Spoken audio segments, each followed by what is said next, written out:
Sound booth startup with your host, Ben.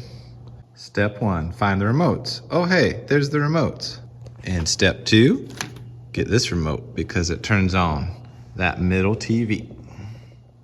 TV is on, yay! Now up to the booth. Walking up the stairs, walking. This booth is dark. Let's turn on the lights. Light number 1. Ooh. And look, there's another number 1. That is a light. Ah, much better. Now let's turn on the computer. Be sure to turn it on early. It takes a good 15 minutes to log in. This is the password for the computer. Here, let's type it in. We're going to need sound, so we need to turn on a couple of switches. First of all, this is the amplifier, on. Second of all, we gotta do the sound system, which turns everything.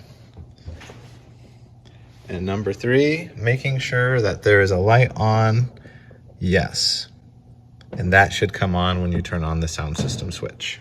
So sound system turns this on, and then make sure the amplifier is on as well. Now for the soundboard on the iPad. iPad folds up on its own, so it has its own stand, just like that. Button here. And then we're going to log in. And here's your login.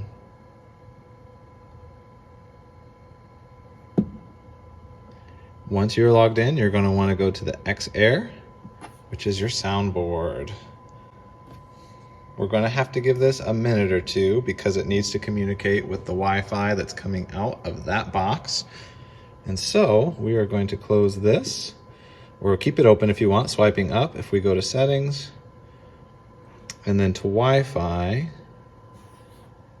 you should see right now it's on the church Wi-Fi, but this is the Wi-Fi for the box and amp itself right here.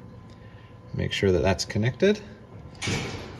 Now we can go back to our soundboard because with it connected to that Wi-Fi, you should see filling station audio, select, and you are good to go. Make sure it is plugged in to the computer so that it doesn't drain your battery. Soundboard is up. These are all of your microphones, and if it's red, it's muted. If it's unread, it's not muted, and this is your volume for your microphones, which you can test when you turn them on.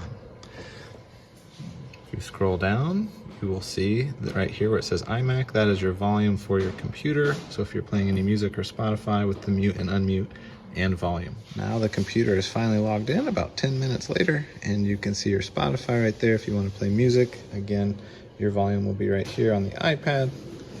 And then when you go to shut down, go to the Apple and shut it down. And then the iPad you can shut down as well. And then make sure that the sound system switch is off and the green switch is off. And then you turn off your lights and you're good to go.